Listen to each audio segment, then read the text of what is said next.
Global happenings today. We communicate, we analyze global news. Stay tuned. Hello, beautiful people. Welcome back to Global Happenings Today YouTube channel. Finally, the president has decided to give Nigeria his farewell speech. 8 years that looks as if it's going to be forever. He's finally coming to an end, and this is the farewell speech he has in store for Nigeria. For want of audibility, I'll probably have to read his speech to Nigerians and what he's got to say. Before we do that, kindly subscribe to our channel. Please click on the red subscribe button beside it to see the notification icon. Please go ahead, click on it to get notified as soon as we update our channel on YouTube. Well, my fellow Nigerians, my fellow Nigerian brothers and sisters and friends of Nigeria, I address you today in my last assignment as a democratically elected president of our great and well-endowed nation, with a deep sense of gratitude to God, a great deal of appreciation to the Nigerian people, and a modest sense of fulfillment. Today we mark and celebrate another peaceful transition of power from one elected government to another in a steady march to improve and sustain Nigerians' democracy. This year, we witnessed the most keenly contested presidential elections since the First Republic, and this demonstrates that our democracy is getting better and more entrenched with each election. We must, as a nation, improve and sustain gains we make in the electoral process on an incremental basis for Nigeria to take its rightful place among nations. Our democracy provides for, allows, and encourages seeking redress for perceived injustices, enabled some candidates and political parties that did not agree with the result to go to court. Irrespective of the outcome of the various cases, I urge all parties involved to accept the decision of our court and join hands to build a better Nigeria. I salute the doggedness and resilience of the presidential candidates and other political parties for believing in our judiciary system by taking their grievances with the election results to court. In the course of the campaigns, we had urged and disagreed on how to make Nigeria better, but we never disagreed on or had any doubt that Nigeria has to be better. As your president, I call on all of us to bring to bear the strength of our individualism, the power of our unity, the convictions of our beliefs to make Nigeria work better and together with one spirit and one purpose. To my brother, friend, and fellow worker in the political terrain for the past 10 years, Asiwaju Bola Ahmed Tinubu, I congratulate you on the realization of your dream, which was propelled by a burning passion to put Nigeria among the leading nations of the world. You have indeed worked for this day, and God has crowned your effort. I have no doubt that your passion for excellence, reliance on competence, fairness in relationships, commitment to equity, loyalty to the country, and desire for Nigeria to be globally relevant will come through for you. Under God's guidance, as you lead our country to levels higher than I am leaving, you are the best candidate among all the contestants, and Nigerians have chosen well. The last 8 years have been an exciting experience in my desire and commitment to see Nigeria in which public goods and services are available and accessible within a united, peaceful, and secure nation. Fellow Nigerians, on the strength of your overwhelming support for me and my political party, I started this journey with a great deal of promise and expectations from you. I never intended to be just politically correct, but to do the correct things that will make meaningful impact on the lives of common Nigerians.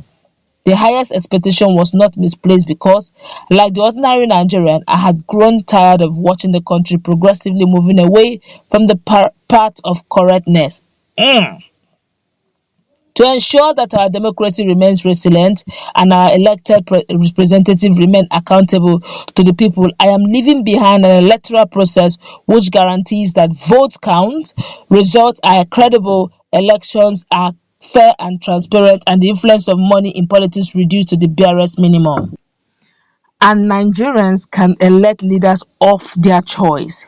We are already seeing the outcome of this process as it provided an even playing field where persons without any political godfather or access to money defeated other well-resourced candidates. The Nigerian economy has become more resilient due to the various strategies put in place to ensure that our economy remained afloat during cases of global economic downturn. You would all recall the supply chain disruption and the economic downturn that the world witnessed between 2020 and 2022 as a result of the COVID-19 pandemic. The deafness of our response to the pandemic still remains the global best practice. Furthermore, we increased the ability of the poor and rural Nigerians to earn a living, provided more food for millions in our villages, and gave our women opportunities to earn a living. Young men and women in urban centers were also supported to put their skills into productive use. Our administration also provided an enabling environment for the private sector to engage in businesses for which their return on investment is guaranteed.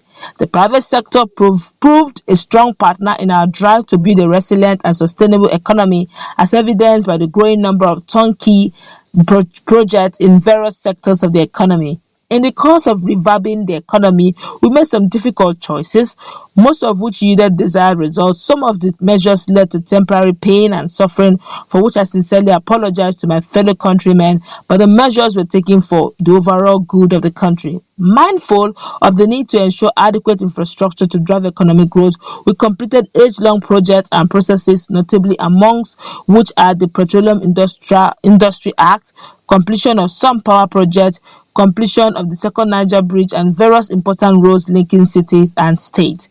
Our battle to ensure that all Nigerians live in a safe and secure environment has achieved considerable results. As I complete my term in office, we have been able to reduce incidences of banditry, terrorism, armed robbery, and other criminal activities considerably.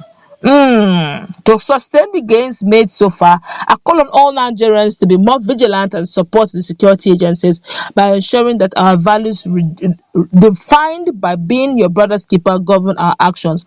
Up till now, I still grieve for our children still in captivity, mourn with parents, friends, and relatives of those that lost their loved ones in the days of the senseless brigadage and carnage. For all those under unlawful captivity, our security agencies are working round the clock to ensure to secure their release unharmed. Fellow Nigerians, you know how dear the desire in my heart is to rid the country of corrupt practices that consistently diminished our effort to be a great nation. I did pursue this commitment relentlessly in spite of the expected pushback. I am happy that considerable progress has been made in repatriating huge sums of money back to the country and also taking over properties illegally acquired from our commonwealth.